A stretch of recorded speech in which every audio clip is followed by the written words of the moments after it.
Bom, gente, retomando, essa vai ser agora, a gente vai entrar na nossa mesa de debate sobre a publicação, a experiência de inovação do governo na cidade de São Paulo. E eu sou o Vitor Fázio, já me apresentei, mas para quem está entrando agora para ver a mesa especificamente, eu estou coordenador aqui do 011 Lab e vou receber aqui hoje, nessa mesa, duas pessoas que são muito especiais e com quem eu aprendo muito nessa jornada trabalhando no governo, né? Mas antes disso, o que a gente vai discutir nessa mesa, né? Essa mesa, ela tem um papel de costurar, amarrar um pouco a programação do evento hoje.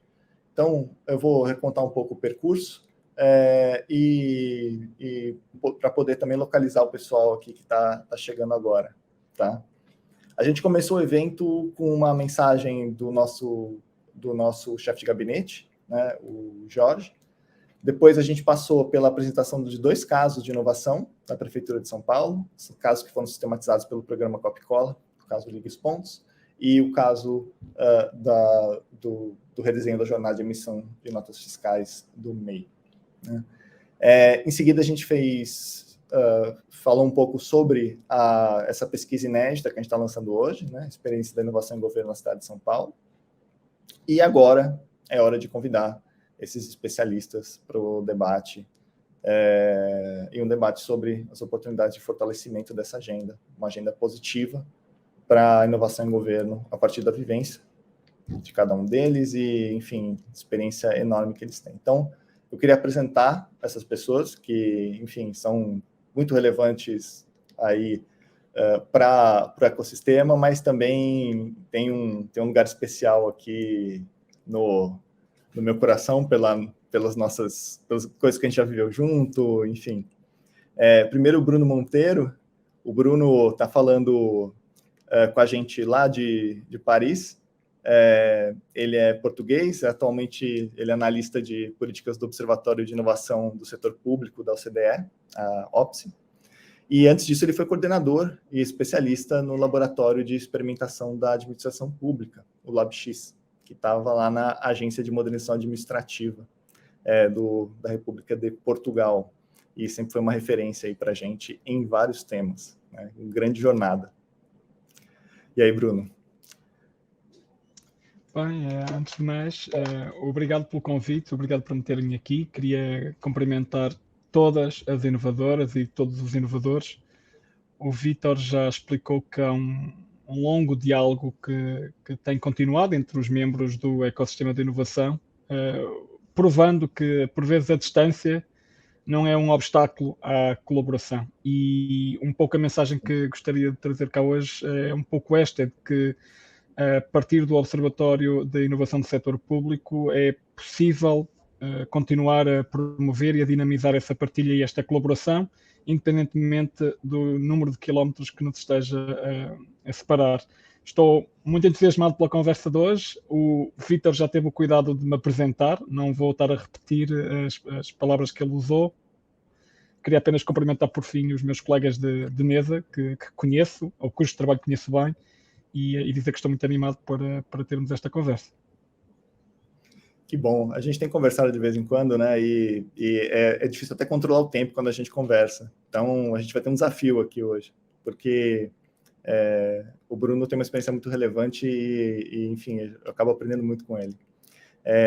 Em seguida, outra pessoa também que é uma referência aí na agenda, que é o Guilherme Almeida de Almeida, né? O Guilherme ele é coordenador na diretoria de Planejamento e Relações Institucionais, lá da Empresa Brasileira de Pesquisa e Inovação Industrial, a Embrapi. O Guilherme ele foi meu veterano na faculdade, ele é formado em Direito pela USP e é mestre em Administração Pública pela Columbia University, e é também da minha carreira, é servidor da carreira de especialista em políticas públicas e gestão governamental. O Guilherme ele já passou por muitos lugares, fez muitas coisas legais. Ele foi diretor de inovação da Escola Nacional de Administração Pública, ele contribuiu lá para a criação do Laboratório de Inovação em Governo, que é o Genova, e também para a plataforma de inovação aberta, o GovBR/Desafios, né? E está aí há 20 anos, Guilherme. Eu me formei no milênio passado, né? Era vanguarda na época, mas me formei em 2000, lá nos bancos do Lago São Francisco. Então, são como advogado, como servidor público, Ministério da Justiça, Presidência, ENAP, EMBRAP, lá se vão 20 anos de trajetória. É que você tem uma jovialidade que às vezes me surpreende, entendeu? É. Eu olho essas coisas assim e... Enfim. Eu sou jovem há mais tempo. Boa, boa. Legal, cara. E, por fim... É um prazer estar aqui. Não. Prazer é nosso, cara. E, por fim, mas não menos importante, temos aqui a Monize, né? Monize, que é nossa parceiraça.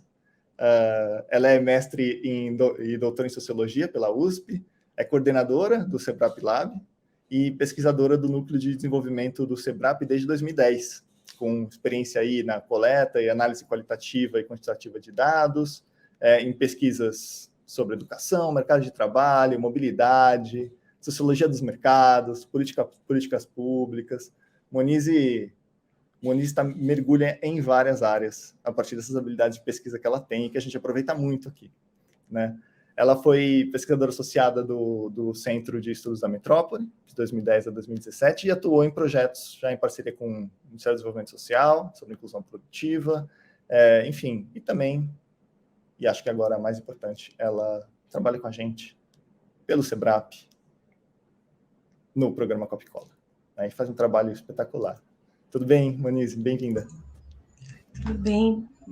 Obrigada pela apresentação tão generosa, Vitor. Obrigada. É um prazer estar aqui com vocês para falar um pouco sobre inovação e sobre políticas públicas, né? Que nesse contato e nessa parceria que a gente tem com o 011, a gente tem trabalhado tanto desde 2018, né? É um prazer estar aqui e poder conversar um pouco com todos vocês sobre o panorama, sobre o que a gente pode fazer para avançar essa agenda de inovação, enfim. Vamos para a conversa. Legal. A gente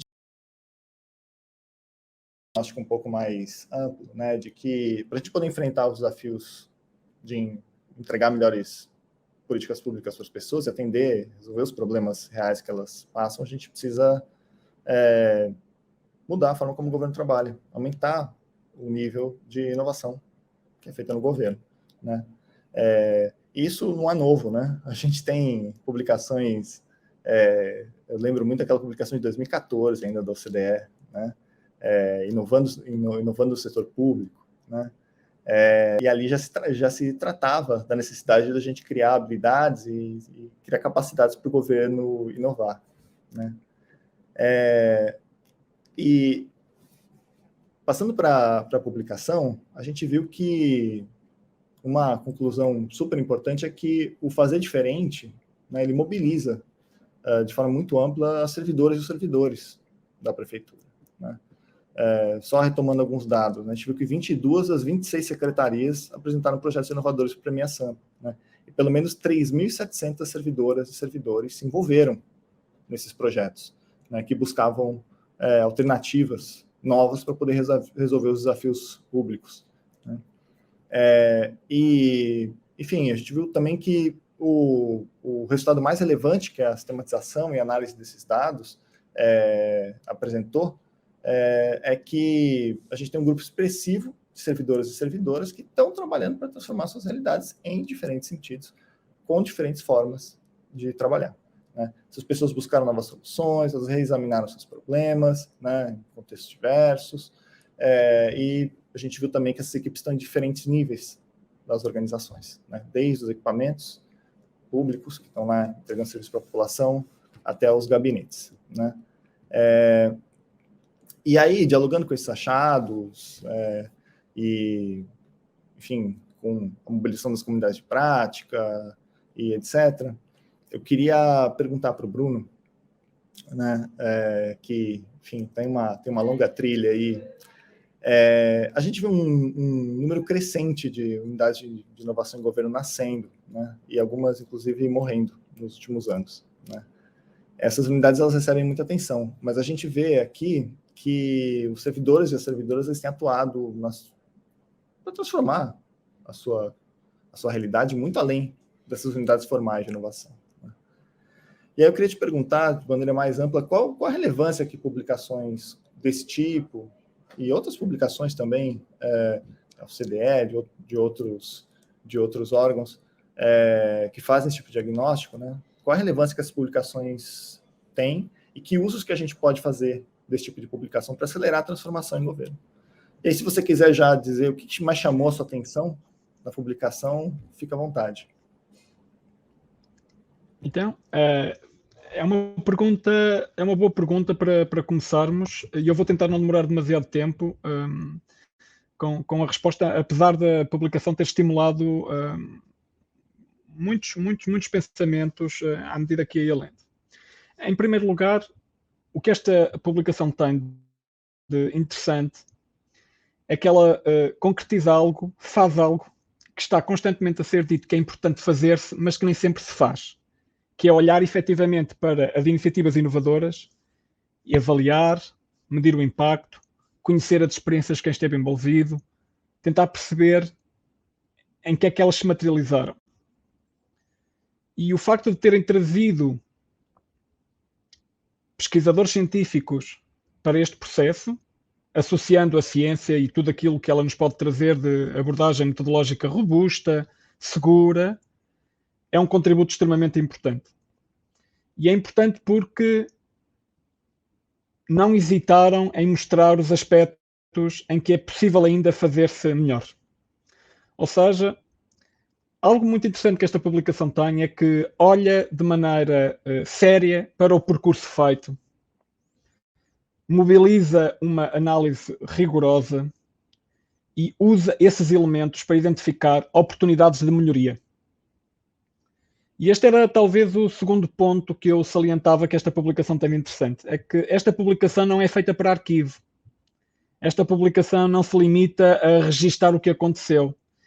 Ela aponta uma agenda para o futuro. E é muito importante que lhe chamem uma agenda positiva para a inovação pública. Porque o objetivo da medição, o objetivo da avaliação, o objetivo da pesquisa é sempre de poder transformar a situação em que nós estamos.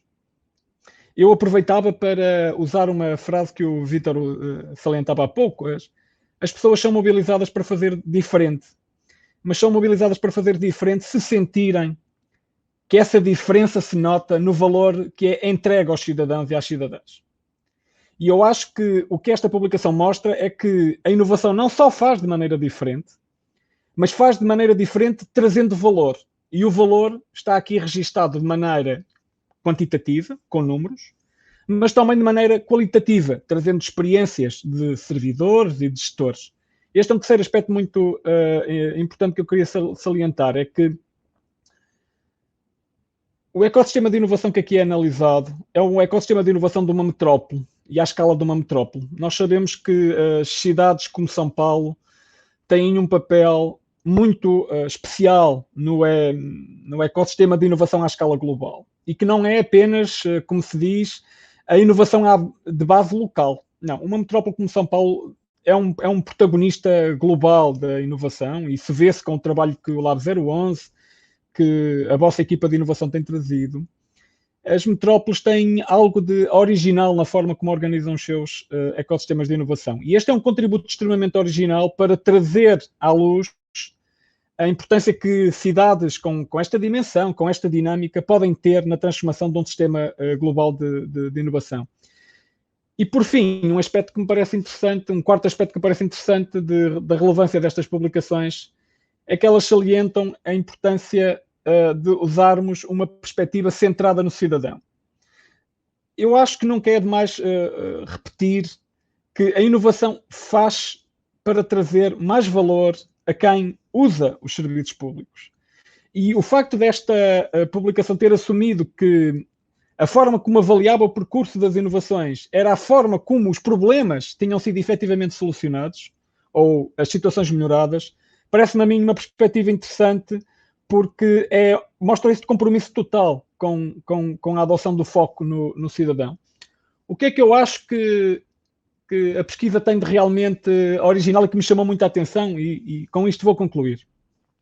dois aspectos. O primeiro, a insistência na viragem sistémica na forma como se entende a inovação.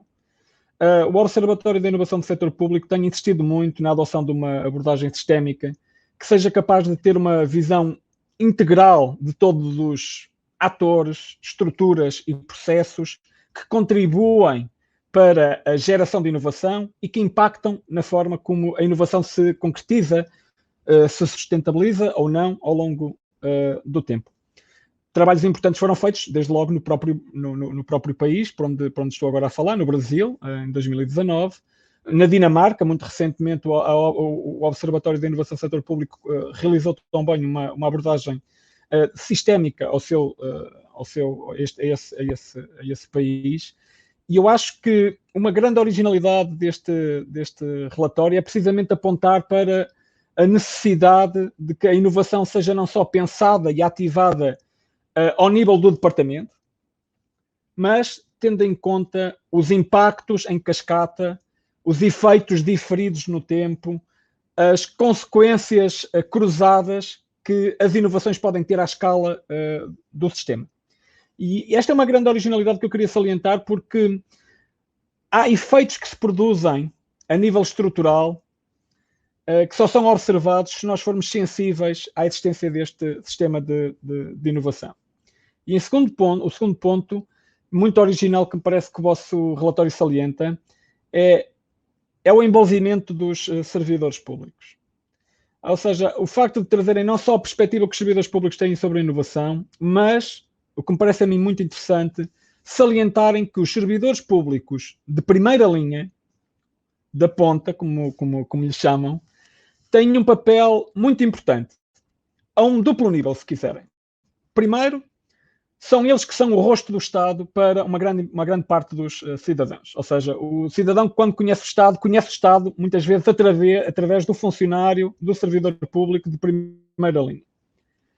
E isto torna os servidores públicos especialmente interessantes para receberem os inputs, os contributos dos cidadãos, mas também para detectarem sinais emergentes. Ou seja, se há mudanças que estão a acontecer, muito provavelmente os servidores públicos de primeira linha serão dos primeiros a ter em conta essas mudanças. E isto salienta a importância destes servidores.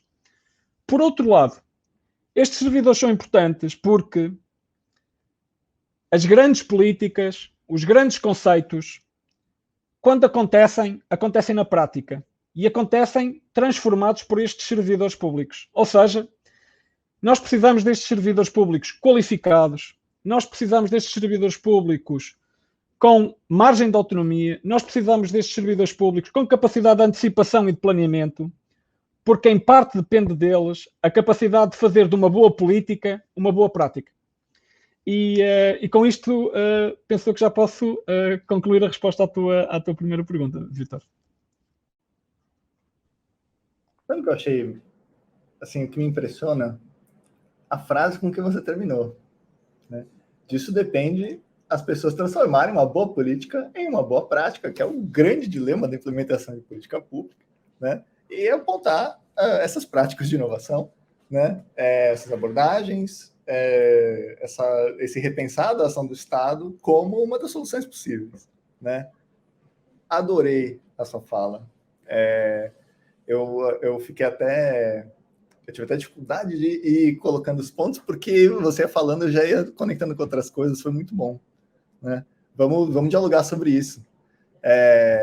Só que eu vou agora abrir para o Guilherme, porque a gente usou, Guilherme, como base para poder fazer a leitura e a organização dos dados da pesquisa. A gente, quando eu falo, a equipe como um todo, né? Quem produziu, quem escreveu a publicação, fez a pesquisa, foi o Tomás, a Muniz participou. A gente usou como referência aquele estudo da OCDE, de 2019, né? Sobre sistemas de inovação no governo brasileiro, né? Eu lembro que você estava metido assim até o pescoço nessa história, que você estava lá na época na ENAP, no Genova, né? Como diretor de inovação. E a gente viu que, retomando esse relatório, tinha lá um diagnóstico de que, embora tenham havido esforços, né, consideráveis e crescentes para estimular e apoiar a inovação no setor público no Brasil, tinha um certo ceticismo ali, né, em relação à agenda e apontando algumas necessidades específicas para que a agenda pudesse ser promovida, crescer, né? Alguns anos passaram, você está em outro lugar hoje, você circulou, né? Com base nessa experiência que você teve, né, dessa vivência de diretor de inovação lá na ENAP, e também do Genova, e etc., desde 2016. O que você acha que mudou de lá para cá? Quais as coisas mais visíveis, assim, os benefícios mais visíveis, os desafios, né, para implementar uma agenda de inovação em governo? Olha, vamos lá. Eu acho que muita coisa mudou e eu acho isso maravilhoso, porque se o papel da inovação é promover mudança, ela se realiza e se verifica quando a mudança começa a acontecer, né? Antes de tudo, obrigado pelo convite e obrigado a vocês do 011 Lab por promoverem de uma forma tão coerente e tão consistente essa agenda de inovação pública. Eu acho que vocês servem como referência e embora eu concorde muito com meu amigo Bruno que vocês funcionam como referência num nível municipal e que o município é o laboratório por excelência de políticas públicas, eu acho que vocês trazem camadas adicionais, porque o município de São Paulo é maior do que muitos países, do que muitos estados nacionais em seu orçamento, em sua população, em alguns casos menores até seu território, e sua relevância e sua complexidade institucional. Então, eu acho que vocês conseguem juntar aí, quase como uma cidade-estado, para usar uma metáfora meio antiquada, um conjunto adicional e incremental em camadas de desafios. E que faz com que seja ainda mais importante como caso de inovação, porque inovar incrementalmente, inovar no simples é relativamente fácil, né? Vocês trazem camadas de complexidade adicional e também pelo impacto, porque, e aí já trago aqui um destaque que o Bruno trouxe, mas eu vou trazer para um pouco de um outro aspecto, que é não ter medo de avaliar a inovação. Eu acho que a gente tem um desafio que, quando a gente fala de inovação às vezes é uma desculpa para fazer diferente e poder dar errado. E eu não acho isso ruim. Eu mesmo defendo essa tese, eu falo, inovação é fazer diferente buscando algum resultado, mas um resultado e aceitando o risco.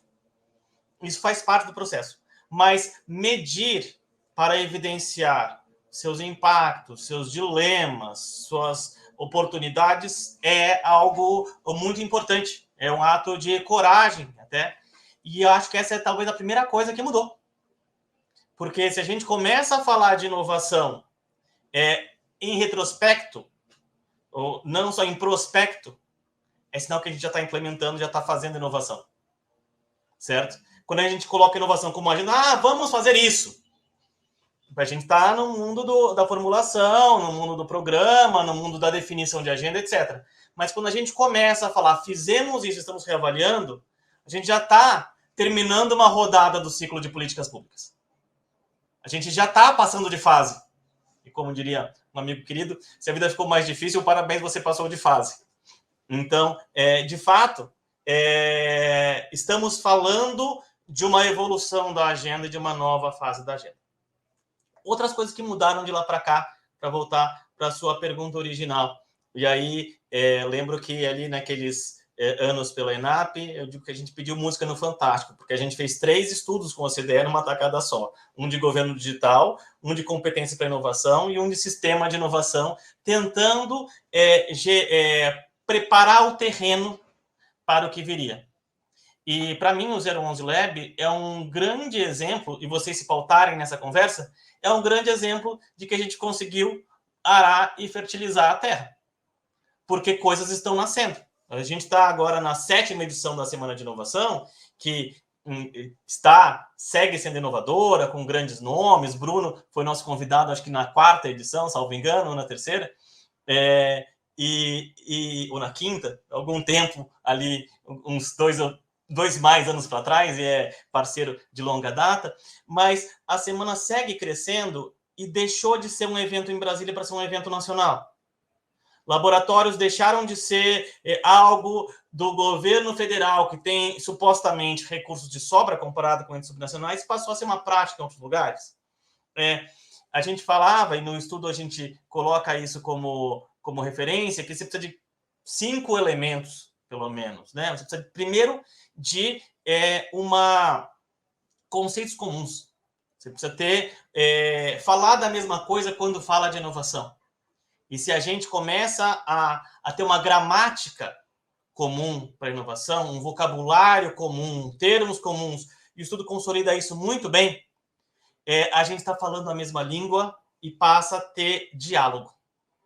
Então, ter esse elemento comum é essencial até para a gente saber para onde está indo. Um segundo elemento que se colocava lá no estudo na época é que a gente precisa ter a adequação. A gente precisa que a gente tenha recursos adequados para que a gente possa promover a inovação. Então, gente, competências, estruturas, etc. E aí, pouco a pouco, o estudo mostra isso. Né? A gente tem prêmios, a gente tem ecossistema, tem instituições, mas tem normas, etc. Um segundo ou terceiro ponto é ter priorização, é ter reconhecimento da importância da agenda, é ter paridade, como o estudo diz, que inovação ser colocada no mesmo pé que os outros temas.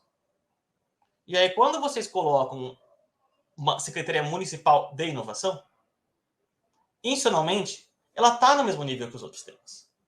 E quando o estudo mesmo coloca a importância dos resultados e não só da mudança, né, eu costumo usar, talvez, numa paráfrase do slogan da OCDE, que inovação é fazer diferente para fazer a diferença, né? Não fazer políticas melhores para ter melhores vidas, que colocar a inovação em destaque, em pé de igualdade, e reconhecer que inovação é essencial para que essa transformação aconteça, é garantir que ela está na agenda num ponto normal.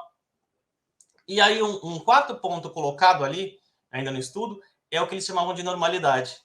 E na época, né, olha como as frases envelhecem de um jeito inusitado, a gente falava, ou a OCDE falava, naqueles estudos de 2016, 2017, que o ideal era que inovação fosse o novo normal. Novo normal ganhou um novo sentido nesse mundo pós-pandêmico, que não necessariamente é um sentido ideal. Mas resgatando a proposta de um novo normal, é muito interessante pensar que inovação passou a ser o novo normal, pelo menos no que vocês fazem no relatório. Se 90% das secretarias têm projetos de inovação, se grande parte dos servidores reconhecem como atores inovadores, é sinal de que inovação deixou de ser algo de especialistas, de consultores, de algo que vem de fora e passou a ser uma prática. E aí eu acho que inovação, de lá para cá, e aí fazendo esse processo evolutivo, imaginando São Paulo como vanguarda, ou seja, como algo que acaba inspirando outros e outras nessa execução de uma agenda de inovação, a prática passa a existir e passa a ser pervasiva. O nome disso é um sistema. Né? A gente começa a ter uma gramática comum, referendada, e um idioma próprio da inovação, não um idioma por ser excludente, mas um idioma por ter terminologias, métricas, parâmetros e valores comuns, o que ajuda muito aí naquela clareza, que era o primeiro tópico que eu estava colocando. E isso sem deixar de ter um quinto elemento, que é justamente uma condução de agenda. A tradução nunca ficou a perfeita, mas em inglês era stewardship, que era um pouco de servir, comandar e conduzir ao mesmo tempo. E nessa condução, me parece que cada vez mais a gente começa a ter uma agenda nacional e agendas subnacionais de inovação no setor público. Isso também está colocado no estudo. Então, em cada um desses 5 elementos, seja clareza, seja paridade, seja adequação, seja normalidade, seja essa condução da agenda, sem dúvida, a gente evoluiu. Tem mais para evoluir? Sempre. O estudo também aponta isso com coragem e com consistência.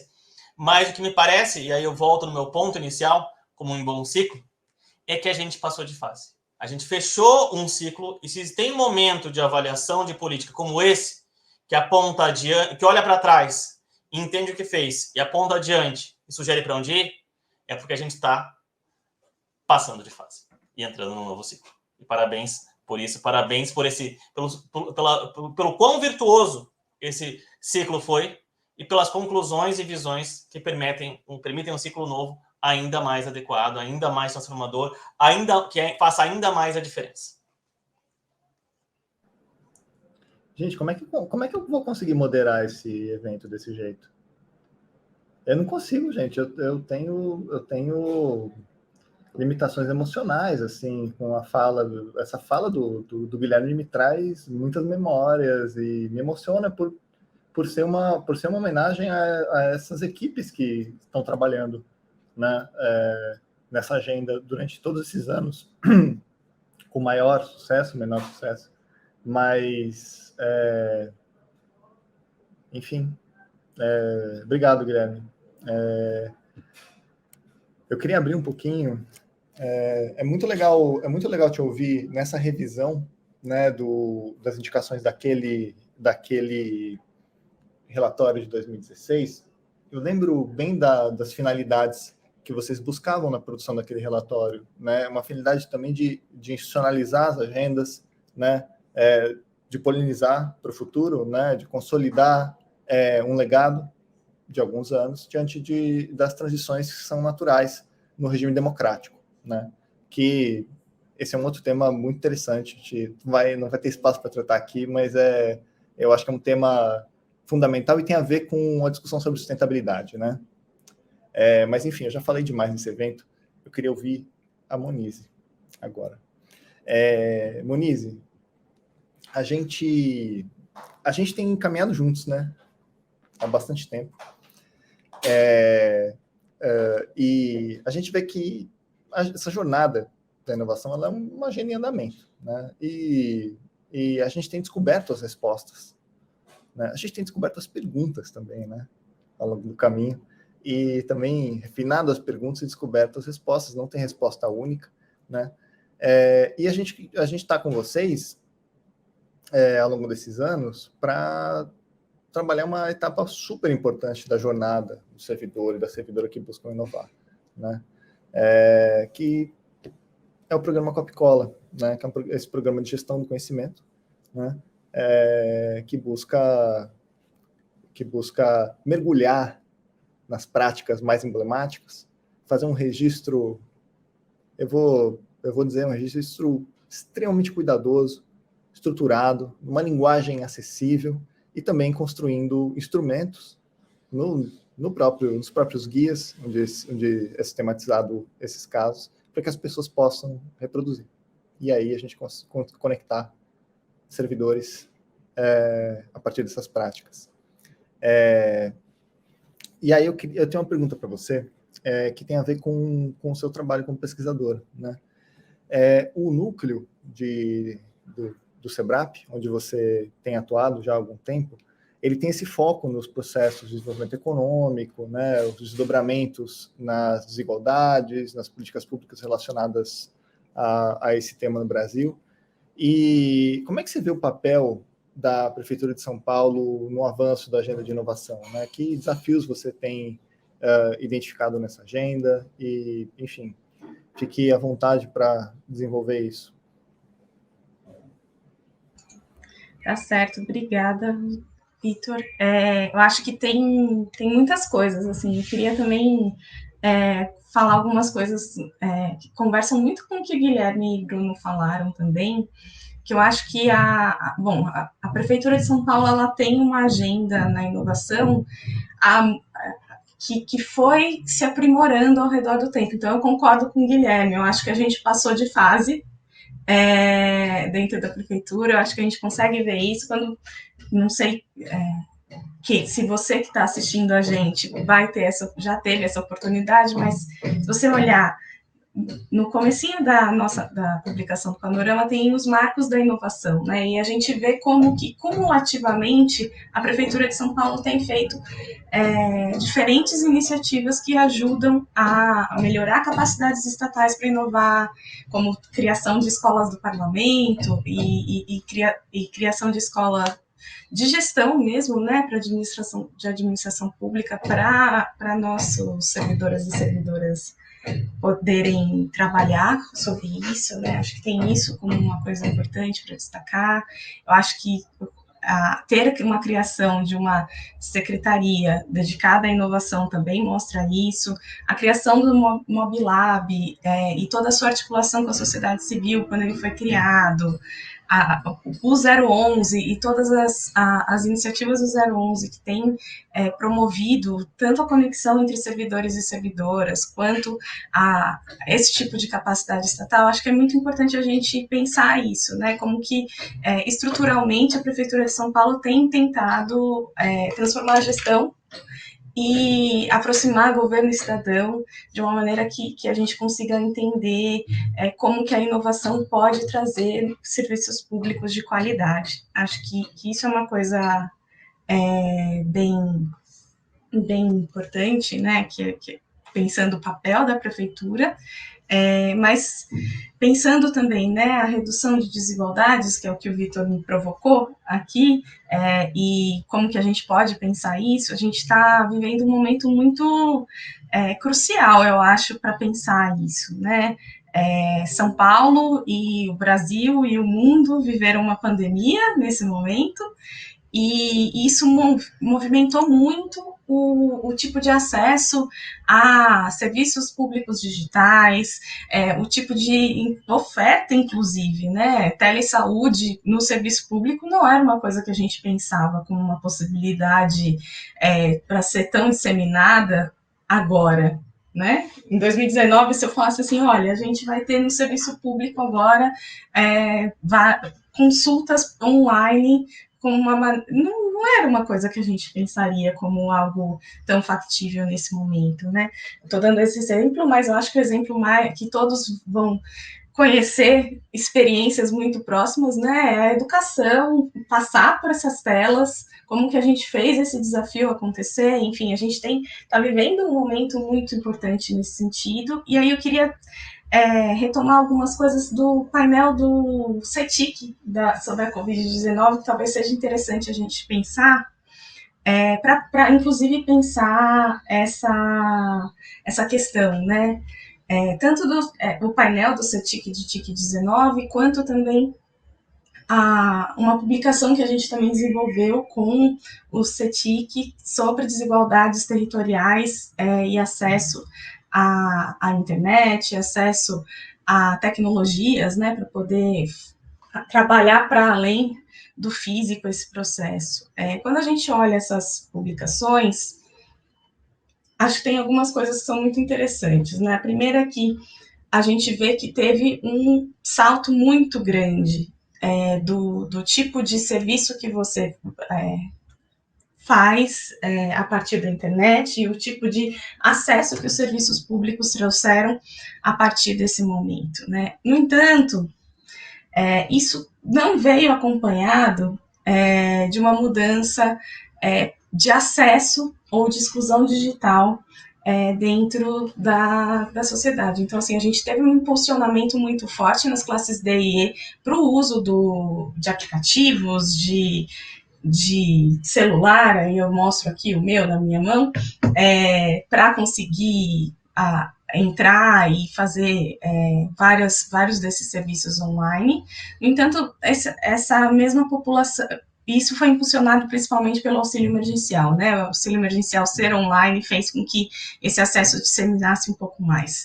Mas a gente ainda vê, e assim, para todos os serviços possíveis, a gente ainda vê para o país como um todo, mas também para a região sudeste, as classes D e E com menor acesso, né? Quando a gente olha territorialmente para São Paulo, em 2019, né, porque a gente não tem esse mesmo processo agora para 2021, a gente via que a exclusão digital ela está muito interligada com a exclusão social também. Então, as regiões mais distantes do centro expandido de São Paulo são também as regiões que têm menos acesso a serviços, menos acesso como saúde e educação, mas também menos acesso digital, o que faz com que algumas dessas nossas iniciativas para conseguir alcançar, né, a população, enfim, tenham que ter isso em mente também, né? Eu acho que, para falar de um dos programas que a gente registrou no Coca-Cola, o Wi-Fi livre é essencial nesse sentido, né? Você ter um chamamento público que traga atores diferentes que possam, de fato, disseminar o acesso à internet e à inclusão digital é muito, muito importante dentro da cidade de São Paulo, ainda que a gente esteja falando de uma das cidades mais conectadas, com certeza, da América Latina, né? Então, assim, a gente tem o Wi-Fi livre a ter também essa preocupação em construir um tipo de edital, né, do chamamento público, que não foque só nas áreas centrais, mas que coloque para as periferias, como a gente vê no caso do Coca-Cola, que foi o caso, é muito importante a gente conseguir fazer os equipamentos como um todo terem, mas também disseminar ainda mais esse acesso. Isso seria uma coisa super interessante de se fazer, mas, como a gente sempre vê, né, Vitor, a inovação ela não está só na tecnologia e no acesso digital, né? Ela está no processo também de transformar a gestão e de você conseguir fazer diferente.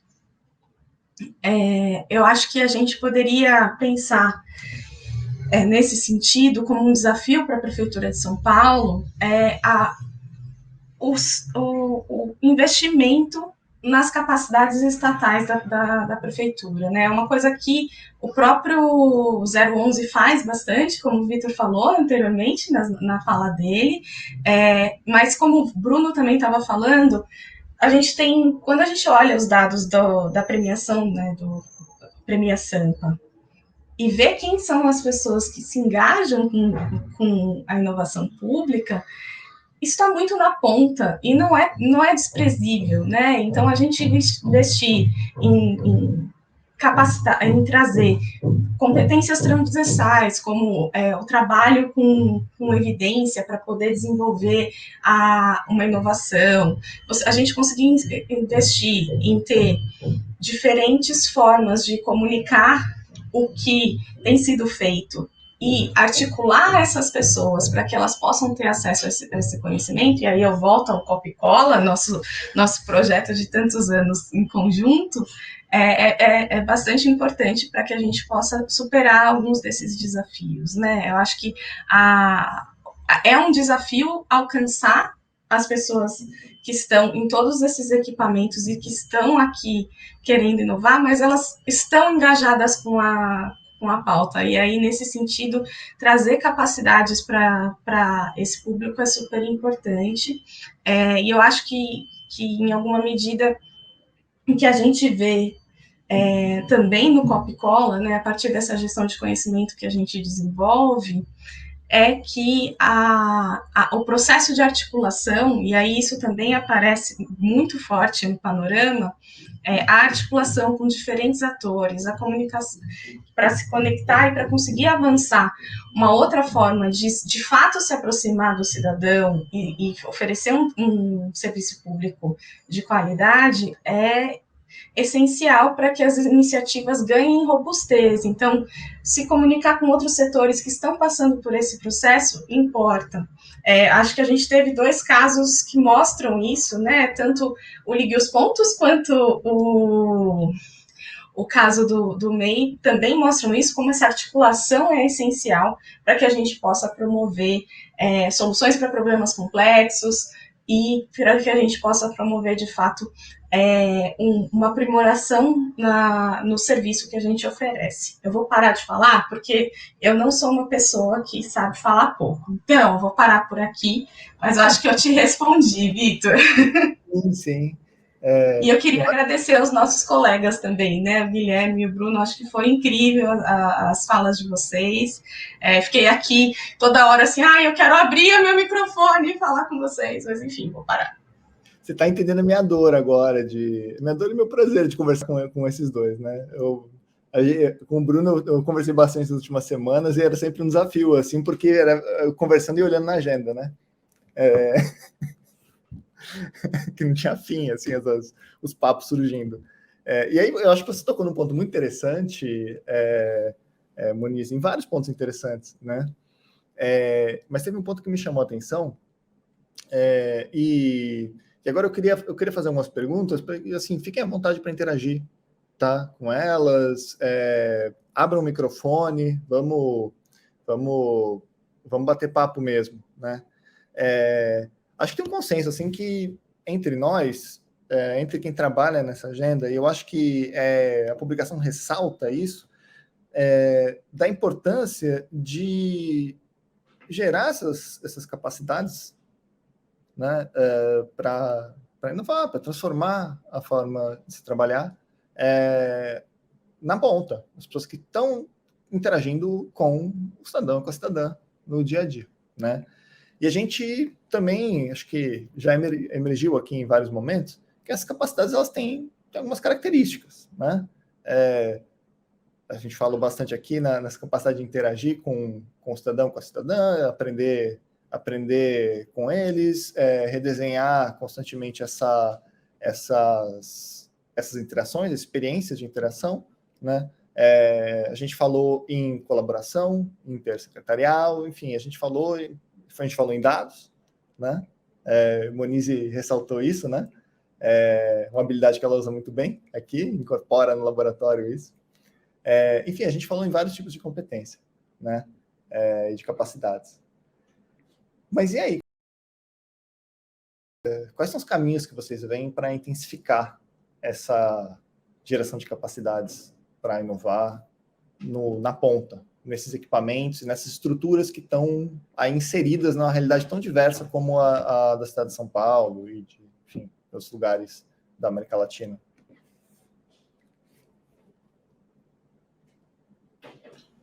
Eu vou começar com uma provocação aqui e um questionamento, na verdade uma reflexão. São os 3 em 1. Eu estou no estudo aqui na página 30. Tem uma tabela com as soluções principais por TI, por tipo de problema. E o que parece em primeira vista, e a Moniz levantou um pouco isso, você levantou a bola para ela cortar, é que tecnologia é a principal solução para os problemas, que ali aponta que é 20%. Mas quando você clusteriza e reorganiza, você percebe que o caminho está nas pessoas. Porque se tecnologia é 20%, articulação, que no fundo é pessoas aprendendo a conversar e a trabalhar junto, é 18%. Capacitação de servidor e de servidor é 15%. Juntos aí já deu 33%. E lá embaixo, engajamento e mobilização é mais 7%. Então, juntos já deu 40%. Então, gente, embora esteja em segundo, em terceiro, em sétimo lugar, sei lá, sexta ou sétima, oitava talvez, na verdade, o dobro, e não abaixo de tecnologia. E aí eu coloco também um segundo ponto nessa reflexão aqui problematizando, mas sem questionar, acho que está metodologicamente muito acertado, mas só para reenquadrar, que tem um pedaço ali que também parece que é a tecnologia não tecnológica, que é você reorganizar processos, interfaces, comunicação, que ela também bate tecnologia. Se você for pensar que simplificação e integração de processos é 13%, e comunicação com a cidadã e cidadão é 10%, e serviços é 9%, isso também bateu ali fácil a tecnologia. Então, tecnologia é ferramenta, tecnologia é instrumento, e parece que está em destaque, mas está em destaque porque tecnologia tem o poder de aparecer. E aí, fico feliz que você tenha trazido essa conversa de como capacitar o servidor ou servidora da ponta e como conectá-los.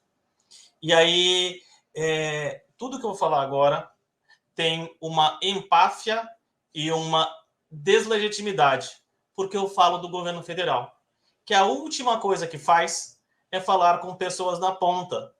Estou falando como estrutura. Obviamente, eu, como servidor, sempre busquei isso, mas o governo federal tem, por definição, ter o secretário municipal como ponta, secretário estadual como ponta, um operador de um sistema de convênios do outro lado como ponta, e não, de fato, o cidadão ou cidadã como quem está do outro lado do balcão. Isso dito, eu acho que existe um desafio estruturante em processos de capacitação, que é a gente abandonar uma agenda de transmissão de conhecimento e passar para uma agenda de desenvolvimento de competências, que incluem habilidades e que incluem atitudes. Eu falei que eu me formei no milênio passado, na época em que aprender era ir sentar num banco, decorar, assimilar um conteúdo, decorá-lo e transmiti-lo por escrito num exame para o qual você recebia a nota. E a gente sabe hoje, pelo menos novas gerações espero que saibam, que a vida é mais. E que a gente aprende de verdade fazendo, que a gente aprende sabendo fazer e que querer fazer é tão importante quanto saber fazer, e saber fazer é tão mais importante quanto saber, porque você perguntar para a Alexa, para o Google, para o Siri, quem quer que seja, ele te responde na hora a informação que você tem e está ali, é um Google de distância.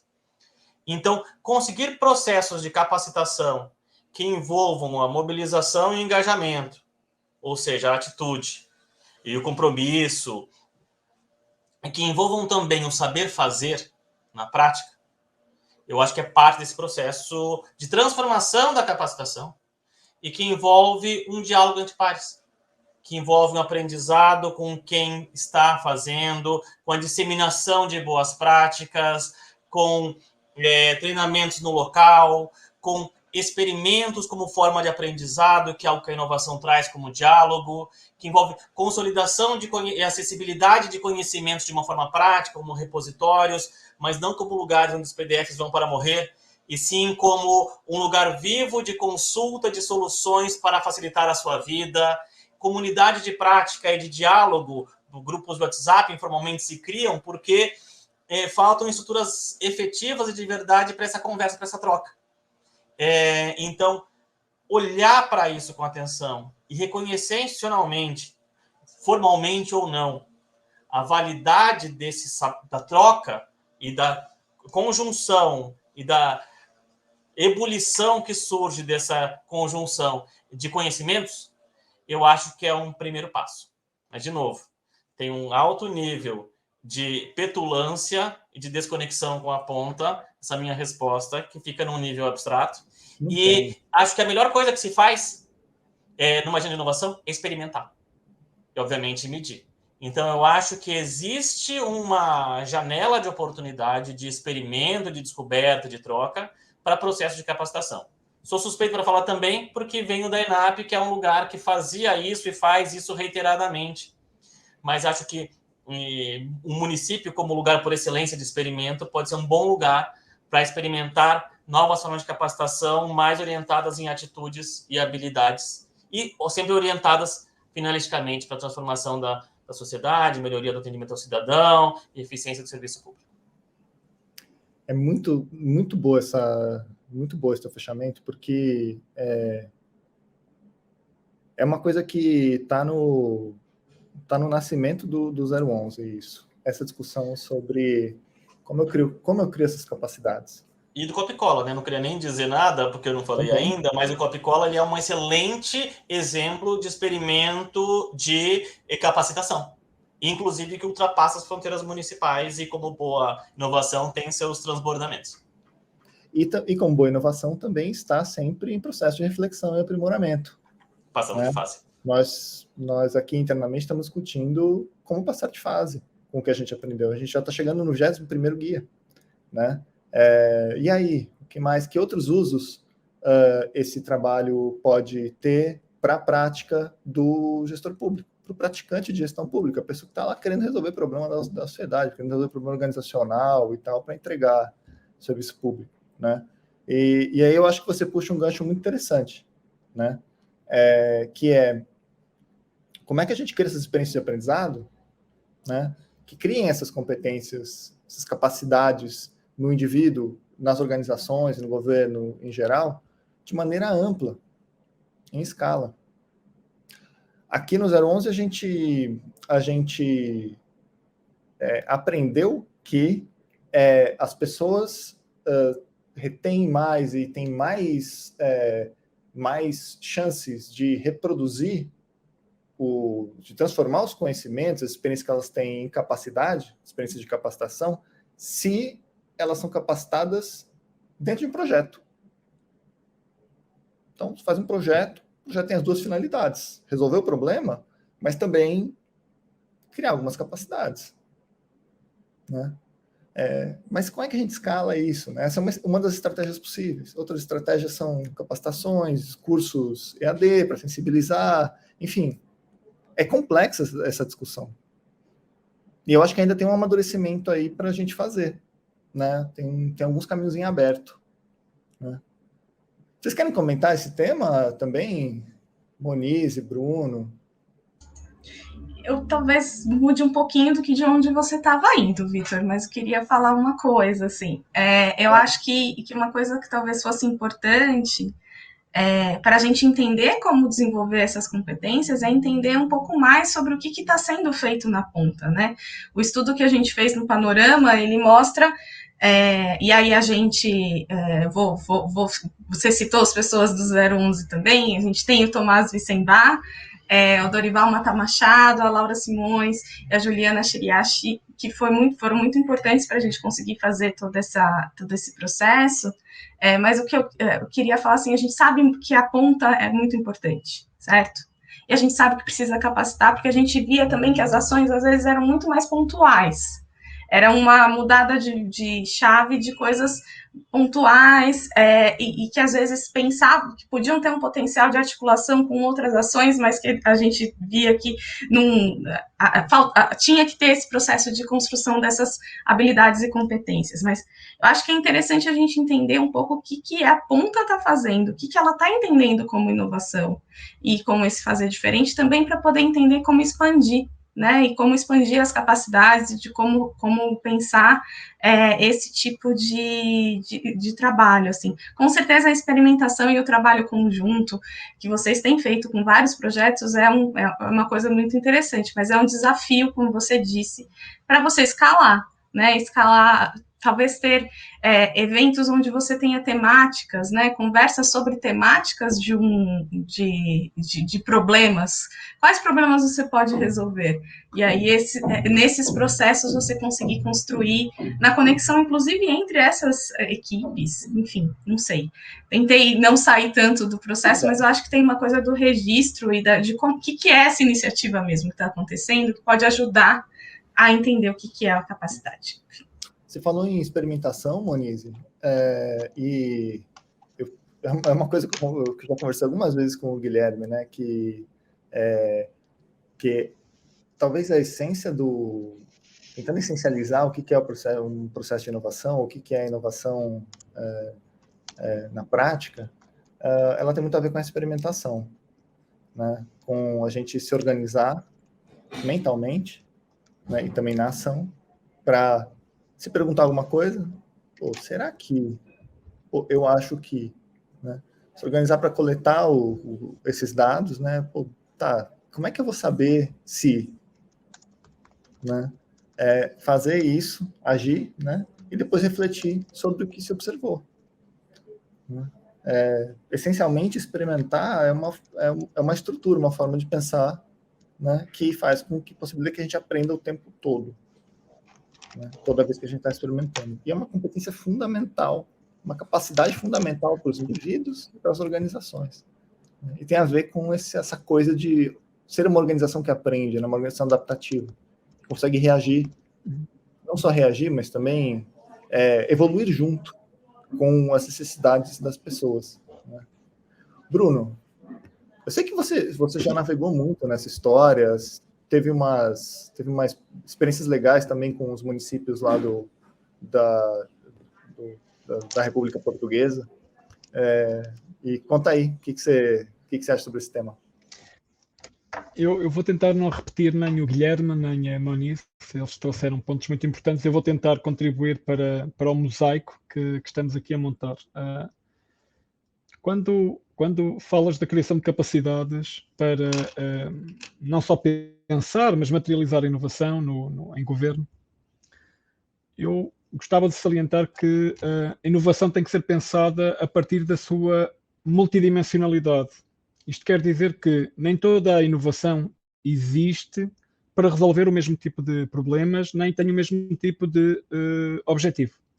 Há inovação que se faz para responder às pressões do momento. O que aconteceu durante o Covid, em muitos instantes, foi a tentativa de adaptação imediata de processos, simplificação de processos, a digitalização. É uma adaptação àquilo que é a pressão do meio ambiente.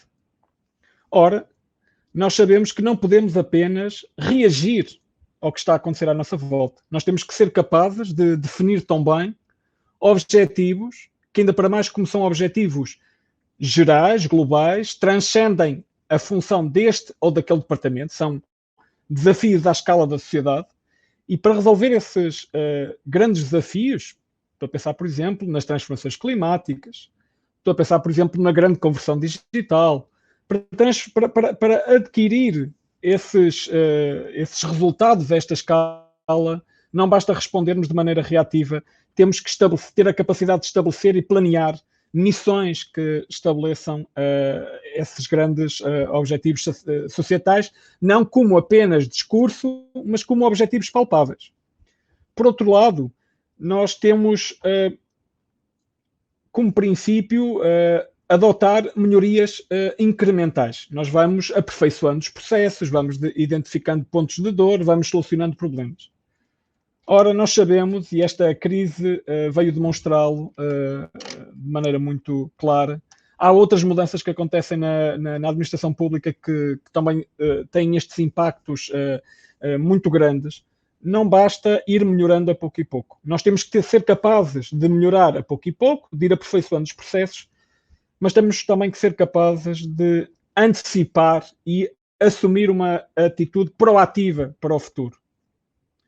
A capacidade que nós temos, por exemplo, de traçar cenários, a capacidade que nós temos de integrar a forma de olharmos para o futuro não apenas como uma repetição do passado, mas como um campo de possibilidades, estas capacidades precisam também de ser estimuladas. E, portanto, para concluir, eu acho que quando pensamos em inovação, devemos pensar em inovação numa perspectiva de um portfólio de inovação. Isto é tão mais importante quanto não basta apenas fazer melhorias incrementais ou adaptarmos-nos ao contexto.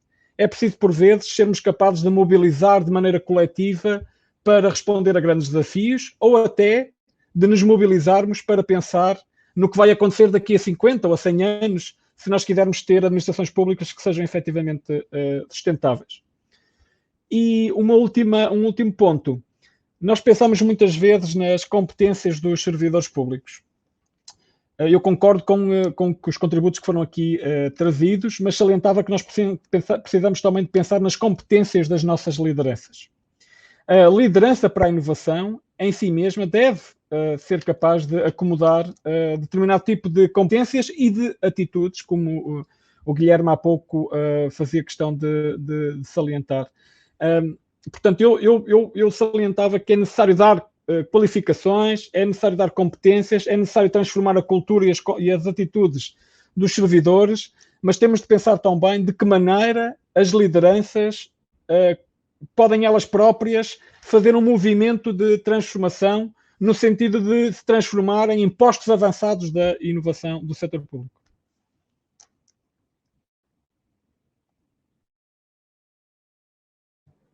Muito bom você trazer esse ponto da capacitação de lideranças. Eu vejo que é um desafio que está na agenda. Eu vejo que entrou na agenda pública brasileira nos últimos anos, falando especificamente da realidade brasileira, né? Mas mas que ainda merece bastante desenvolvimento, né? É um tema cuja mudança é desafiadora, né? Envolve vários fatores. Eu queria abordar só mais um. A gente está com o tempo quase estourando, mas eu não queria deixar de passar por um tema que eu acho muito relevante, né?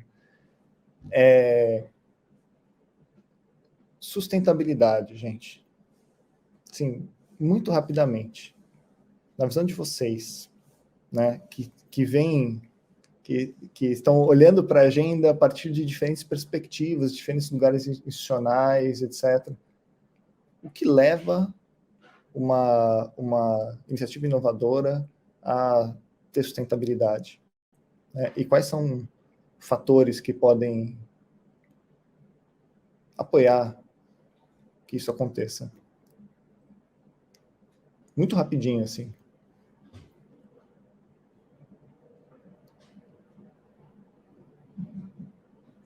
É duro, né? Quando a gente pede para falar rápido, aí que as pessoas não falam, porque é difícil falar rápido.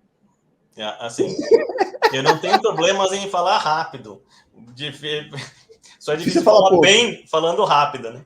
Mas primeiro eu vou separar aqui alguns níveis. Eu acho que você está falando de sustentabilidade do ponto de vista de sustentação de uma iniciativa ao longo do tempo e não necessariamente sustentabilidade ambiental e pensar num planeta eficiente, o que eu também acho um ponto essencial para a gente discutir o papel de municípios da inovação nesse contexto, certo? A primeiro elemento de sustentabilidade, eu acho que o Bruno trouxe, que é capacitação de lideranças e reconhecimento da agenda.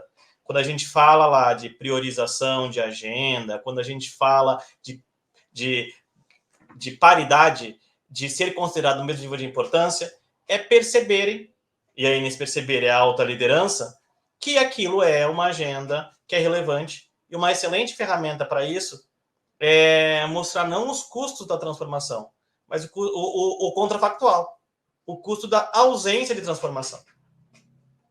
Então, a gente começar numa análise de custo-benefício ou qualquer outro mecanismo de avaliação de impacto pretendido, comparar a situação atual com a situação transformada, ou a continuidade natural com as propostas de transformação, eu acho que é a ferramenta zero de convencimento, não é nem de sustentabilidade, é de entrada em produção, de validação. A sustentabilidade em si depende, primeiro, de resultados. E aí começar a falar em inovação em busca de resultados e mostrar os resultados da inovação é ferramenta para continuar esse buy-in, continuar esse apoio institucional da alta liderança. Ela tem a ver com que decorrente disso, né, já nos bastidores, de pessoas capazes de executar isso com significado, ou seja, capacitação, ajustes permanentes, manutenção da máquina funcionando, não só pela eficiência, mas também pelo propósito, pelo engajamento. E aí tem um papel de gerar uma comunidade de propósito também, não só comunidade de prática, fazer com que as pessoas entendam o seu papel e melhorem o quanto conseguem contribuir para aquilo que elas desejam querem transformar. E depende, e eu acho que isso é uma coisa que a gente talvez fique aí para a rodada 3 ou para a rodada 4 do ciclo, tá? Porque a gente vai incrementalmente, nem sempre a gente consegue entrar em produção plena para isso. Mas eu acho que é cada vez mais apagar as fronteiras entre o setor público e o cidadão. Eu acho que a legitimidade virá dessa participação mais ativa na formulação, na avaliação e até na implementação de algumas políticas públicas. É começar a trazer o cidadão para dentro do processo de construção, e que isso já tem nome e já foi feito em gerações diferentes e com níveis de intensidade diferentes, né? A gente tem aí governo aberto, governo participativo, políticas de participação social, orçamento e tal. Qual é a quinta ou sexta geração dessa lógica de participação que vai trazer a sustentabilidade efetiva de médio prazo? Eu acho que é o que a gente está começando a arranhar a superfície, a construir e a enxergar para onde vem. Mas eu diria que tem decisão de cima, precisa sustentar, tem funcionamento embaixo para que sustente, mas tem a população entender aquilo como útil, como prático, a ponto de querer tomar parte. E aí está dominado, literalmente. Tá dominado. Essas camadas que você separa, isso dialoga muito com a fala anterior do Bruno, né? Ele falou sobre a necessidade de ter um portfólio, né? De você olhar para horizontes diferentes, né? E conseguir trabalhar de maneira estruturada esses diferentes horizontes de inovação, né? Eu vejo que isso exige uma maturidade organizacional, institucional maior, né? Para a gente poder trabalhar nesses diferentes horizontes e manter a continuidade para poder trabalhar grandes horizontes mais longos. Né? Daí, só voltando num ponto que o Bruno trouxe e que eu trouxe um pouco antes também, que é o seguinte: pensar num portfólio pressupõe uma condução. Exatamente. Que reflete uma agenda. Então, eu acho que aí você matou a charada. Então, pode seguir o seu roteiro. Não, pode seguir o roteiro da sua fala. O roteiro agora já está assim, eu estou ouvindo vocês e vendo o que escolher, porque assim, querer perguntar, eu queria ficar batendo papo com vocês um tempão aqui, né? Sim, mas eu posso aproveitar porque este tema da sustentabilidade e da disseminação da inovação parece-me um tema bastante importante. Como ponto prévio, efetivamente, adotar uma abordagem de portfólio é um desafio. E, por exemplo, uma parte importante dos esforços do Observatório de Inovação do Setor Público tem sido devotados ao desenvolvimento de uma ferramenta de exploração de portfólio. Uma ferramenta que permita aceder e monitorizar o estado atual da administração pública, com a expectativa de, a partir daí, traçar um rumo estratégico de constituição consolidada de um portfólio. Dito isto, e insistindo em alguns pontos que o Guilherme e que a Monize têm vindo a trazer, a sustentabilidade da inovação começa por depender da visibilidade que nós sejamos capazes de trazer às iniciativas inovadoras. Obviamente, visibilidade junto dos responsáveis que têm mandato para suportar a estratégia de inovação, mas também visibilidade junto de quem beneficia destas inovações. Cidadãos, empresas, outros organismos públicos. Há um trabalho que tem que ser feito de comunicação adaptada ao destinatário, que é muito importante na hora de comunicar o contributo trazido pela inovação. Não que nós tenhamos que andar a colocar selos em todas as inovações que fazemos, mas eu acho que há um grande terreno a explorar para tornarmos claros, através de exemplos demonstrativos, dos benefícios da inovação pública. Em segundo lugar, é um ponto que me parece importante, que é precisamos trabalhar a capacidade de retenção do setor público, ou seja, a capacidade do setor público não só aprender, mas de incorporar as inovações. Não é a primeira vez que vemos que acontecimentos isolados, ciclos políticos determinam a interrupção de processos de inovação ou impedem que uma inovação seja avaliada ou explorada. E nós precisamos claramente de promover essa capacidade de retenção, de aprendizagem primeiro e de retenção da memória da inovação, porque essa memória não é uma memória de arquivo, é uma memória criativa, é uma memória que produz ela própria sucessivos graus de amadurecimento e de crescimento da inovação. E por fim, e para terminar, nós precisamos de evitar que a inovação se transforme ela própria num silo. A inovação existe para ser disseminada, para constituirmos cada vez mais novas linhas de base. Por exemplo, se o 011 faz uma investigação agora que constata que 22 das 24 divisões da prefeitura já adotam processos inovadores, daqui a 4 anos não pode continuar a fazer a mesma pergunta. Isto para repegar um pouco a questão que o Guilherme nos trazia há pouco. Nós temos que ser capazes de perceber que a inovação será tanto melhor quanto ela deixar de ser uma novidade e passar a ser parte da forma como se trabalha naturalmente, vamos dizer assim, no conjunto da administração pública. E este é um esforço muito grande porque os laboratórios, as equipas de inovação, muitas vezes funcionam bem dentro de si, do seu terreno. E o grande desafio é como é que nós comunicamos com aqueles que neste momento não são inovadores. Como é que aqueles que neste momento até podem aparentemente estar a resistir à inovação. Eu acho que é fácil demais, é uma espécie de alibi dizer que a responsabilidade é sempre dos outros.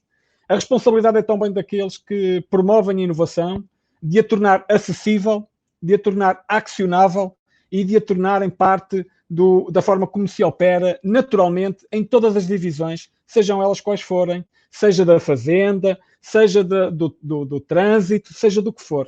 Esta capacidade de transmissão alargada é uma capacidade que nós devemos explorar nos universos de inovação.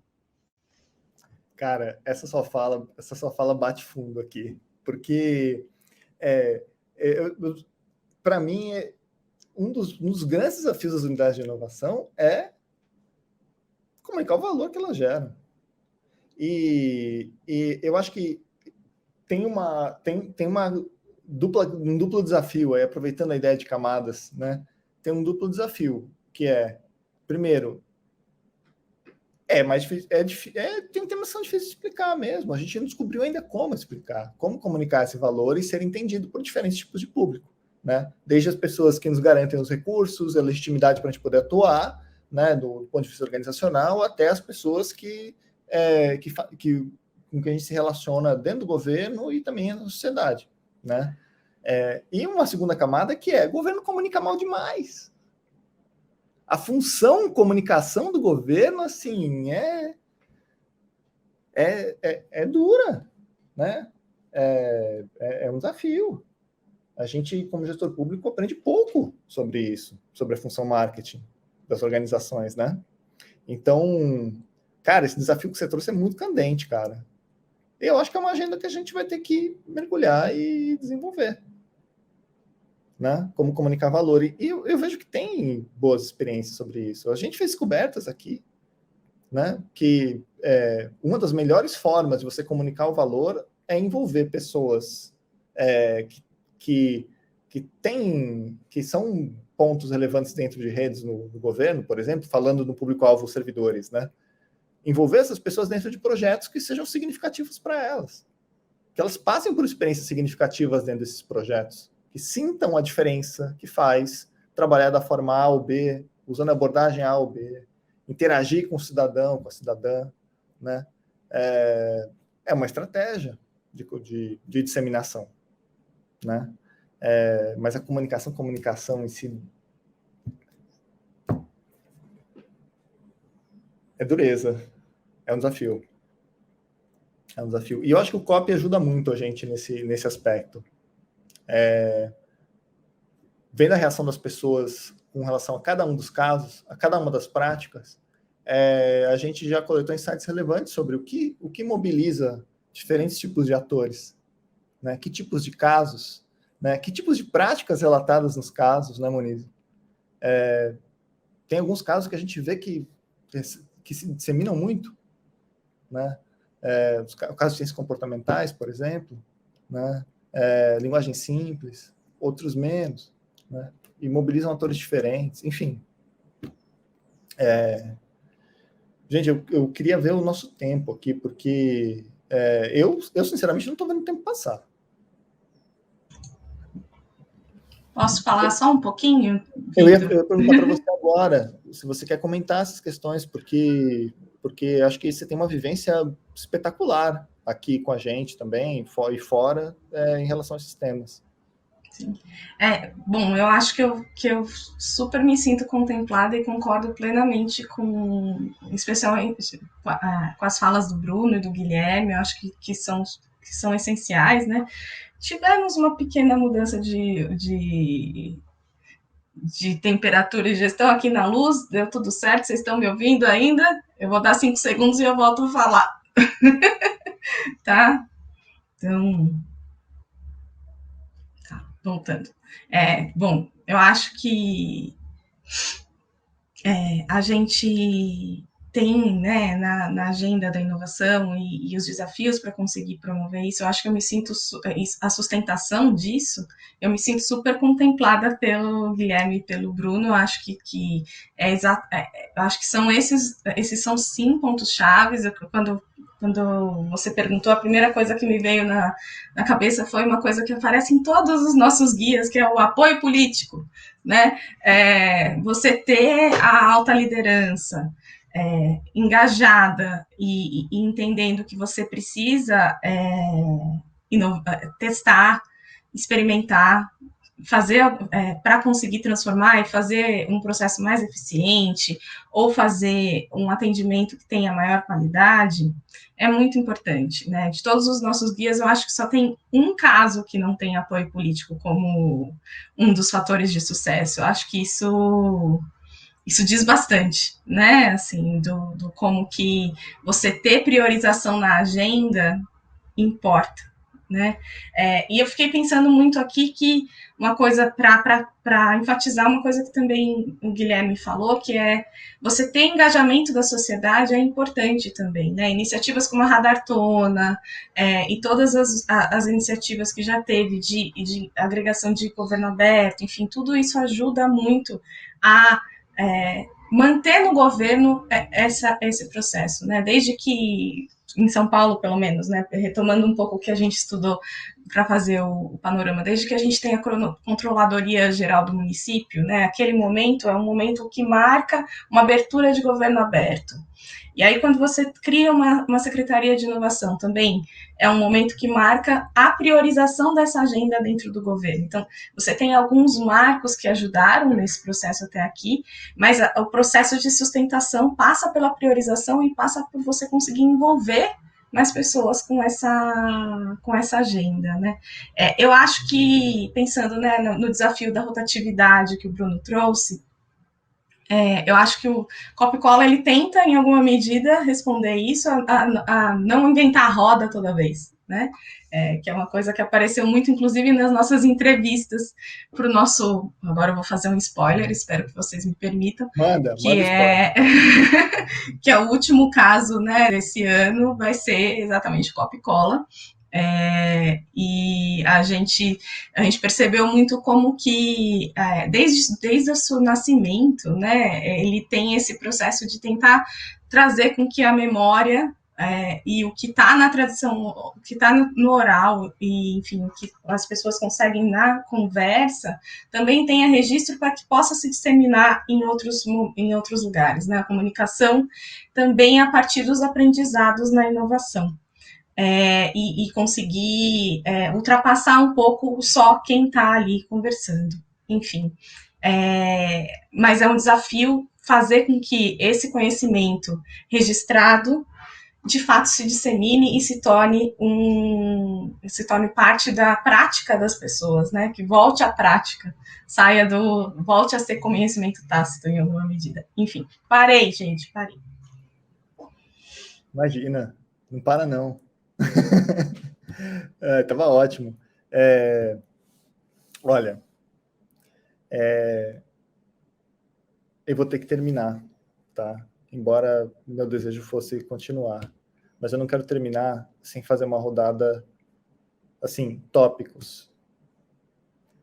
3, 4 tópicos sobre agenda, né? Sobre o que o Guilherme trouxe de stewardship, né? Quais são os 2, 3, 4 pontos, assim, uma linha que são mais relevantes agora para a gente construir uma agenda positiva de inovação em governo?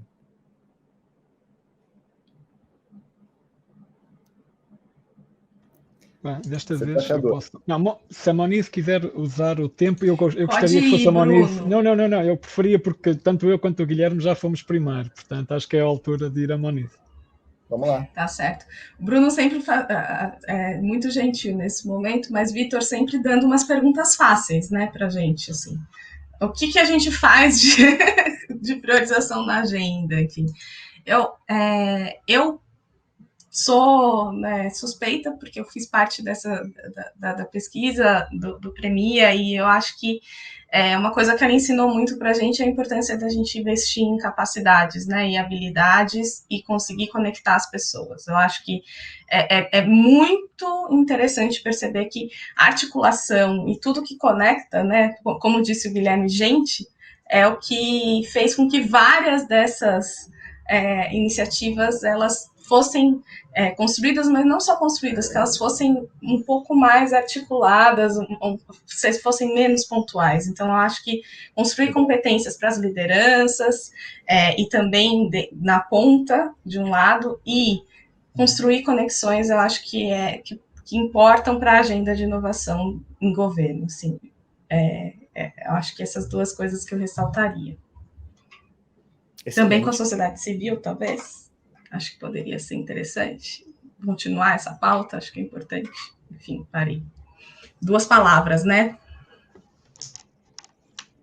Então, posso agora tentar eu responder em quatro frases muito curtas. Em primeiro lugar, apoiar a criação de espaços seguros para a experimentação. Um pouco como o Guilherme há pouco dizia, inovar é arriscarmos a uma escala controlada a aprender com os erros. Para que isso aconteça, não só as pessoas precisam estar protegidas, como nós próprios precisamos de criar um ambiente que seja não só protetor, mas estimulante para a inovação. E a criação de espaços seguros é absolutamente indispensável, principalmente quando se adotam abordagens experimentais, porque ainda não sabemos exatamente como resolver um problema, porque ele é recente, porque ele é complexo. Em segundo lugar, criar capacidades para responder a desafios societais, ou seja, desafios que não estão apenas dentro da alçada de um departamento ou de uma equipa, mas que nos compreendem a todos e que têm ramificações diferentes em termos de consequências para todos e todas na sociedade. Para isso, os governos têm que ter capacidade de estabelecer, conduzir e concretizar missões. Em terceiro lugar, nós precisamos cada vez mais de criar capacidade de resiliência, de regeneração e de adequação aos desafios do futuro. Nós não podemos continuar a tentar inovar para os desafios de ontem, nem sequer para os desafios de hoje, porque quando tivermos uma resposta, o desafio já é outro. Nós precisamos criar capacidades para, de maneira proativa e prospectiva, começar a trabalhar para criar uma capacidade de flexibilidade, de reinvenção nas nossas administrações públicas. E em quarto lugar, e com isto termino, nós temos pensado muitas vezes na inovação e na gestão da inovação. E a gestão da inovação, por vezes, tem regras que ainda estão pautadas por uma forma de trabalhar que está marcada por outra época histórica, por outras preocupações. Eu penso que é chegada a altura de pensar na gestão inovadora, ou seja, que a própria gestão seja ela própria inovação e uma fonte de criação de inovações, e não seja apenas as regras e os procedimentos com que nós temos que trabalhar. Não, a inovação tem que entrar ela própria no campo da gestão pública, e a gestão pública tem que se tornar ela própria inovadora. Há muitos exemplos interessantes por todo o mundo. Parte importante do trabalho do Observatório da Inovação do Setor Público é disponibilizar instrumentos e abordagens para esta gestão inovadora, e com isto, se me permitisses, Vítor, acho que daria por terminada as minhas 4 frases. Está permitido terminar essas 4 frases. Eu tenho um baita desafio aqui, que é tentar não ser repetitivo, porque eu concordo plenamente com os dois. Mas eu vou trazer 4 novos elementos, tentando reconfigurar, complementar e dar uma transversalidade. Eu acho que um primeiro elemento aí é impacto.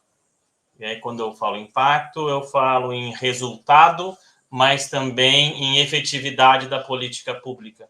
Então, tanto no nível de economia, quanto no nível de melhoria da condição de vida, assim, fazer com que a inovação se oriente e que a gestão pública se oriente sempre com essa finalidade última e reorganizar as atividades de quem está no marasmo, pautar uma visão de Estado a partir disso, eu acho que é o que a inovação começou a fazer, mas pode fazer com todas as letras.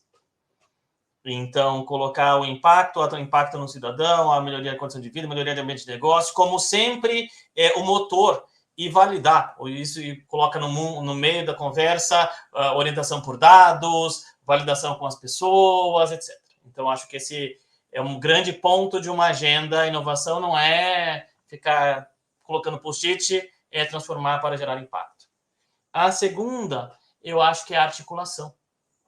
É fazer junto, fazer com, é derrubar silos, vencer barreiras, fazer com a sociedade civil, fazer com outros órgãos, é colocar um pressuposto, uma frase que eu colocava como mantra: se a gente não está fazendo com alguém, a gente está fazendo errado. Então, pensar nessa lógica como prática de gestão e trazer isso como diretriz da inovação. Um terceiro, e você mesmo puxou isso algum tempo atrás, virou um tema no debate, é comunicação. Se inovação é ajudar aquilo que não está funcionando a funcionar melhor para fazer diferente, para fazer a diferença, aquilo que não funciona desde sempre no governo é comunicação. Chegou a hora dessa gente bronzeada mostrar seu valor e trazer o resultado da inovação para o principal gargalo, que é a conexão com o cidadão. E tem nesse grande arena da comunicação, a comunicação como serviço público. O serviço público ele tem que ser comunicado, mas o próprio comunicar é um serviço. O que existe, o que está acontecendo, como está, e assim, de abrir ou não a escola e por quê, como você tem que se comportar no contexto de Covid, a informação institucional ela é influenciadora de política pública, ela é execução de política pública. E pensar nisso com impacto, com articulação, só para ser incremental aqui, está também numa agenda necessária para a inovação. E o último, ou o primeiro, dependendo do ponto de vista, é a estratégia. Quando a gente está falando de uma agenda, a gente está falando do que a gente quer, onde a gente quer chegar, como e porquê, com que valores, como vamos fazer. A agenda não é só uma lista de tópicos, é também um encadeamento lógico, principiológico, com definição de atores e distribuição de tarefas e condução disso. E uma agenda pautada pelo espírito da inovação, como a gente colocou anteriormente, tem tudo a ver com essa mentalidade experimental, iterativa, rápida, ágil, de validar e aprender com o processo, uma organização que aprende com pessoas que aprendem motivadas pelo que pretendem. Então, com esse impacto, articulação, comunicação como serviço e estratégia, eu tentaria completar esse nosso mosaico de uma agenda. Nossa, baita mosaico interessante, hein? Gente, eu queria reagir, não tenho mais tempo. Eu preciso liberar vocês também. Eu quero agradecer em nome da nossa equipe, que estava muito animada para fazer essa conversa, fazer o lançamento da publicação, fazer essa conversa com vocês, né, que são referências para a gente. E um grande abraço para vocês que estão assistindo a gente. Abraço para vocês, Bruno, Guilherme, Monize. E eu passo a bola para Maíra, a nossa mestre de cerimônias e a gestora, líder do programa Escola aqui. Bom, eu faço minhas palavras do Vitor. Queria agradecer a presença de todos os nossos convidados, agradecer pela apresentação e a condução do Vitor, pelas contribuições da Monize, do Guilherme e do Bruno. Foi realmente muito inspirador poder ouvir todos vocês. Eu deixo meu agradecimento também para os nossos outros convidados, então o secretário Carlos Fernandes, a Brenda Machado, Edson Yamazaki, além de reforçar o nosso agradecimento ao gabinete da Secretaria de Inovação, que aí está sempre nos apoiando, nosso chefe de gabinete, o George, e o secretário Juan Queiroz. E eu vou fazer uma menção aqui também à equipe do 011 Lab, que tornou esse encontro possível, a Paula, a Isabela, a Mariana, e um agradecimento especial para a Marina do Sebrap, que está aí nos bastidores, apoiando desde o começo do evento, e a Helenilda, que está aqui também, nossa intérprete de Libras. Como eu já mencionei, todos os links para as publicações que foram lançadas hoje vão estar na descrição do vídeo aqui no YouTube. Não se esqueçam de conferir os materiais completos, porque, enfim, nem tudo cabe no evento e ainda tem muita coisa legal para vocês descobrirem. E para finalizar, eu espero que o evento de hoje tenha sido muito proveitoso, tenha inspirado você que está nos assistindo a pensar sobre essa agenda de inovação em governo, dentro da sua área, do seu município, do seu estado. E se sim, compartilhe esse evento, baixe as publicações, interaja com elas, chame seus outros colegas para conversar sobre essas descobertas, porque, como o Guilherme sempre fala, o conhecimento que está sendo gerado aqui ele é para fazer parte da discussão, não é para sentar num repositório só. Então, vamos juntos para a gente continuar avançando nessa agenda. Então, um grande abraço a todos e a gente se vê na próxima.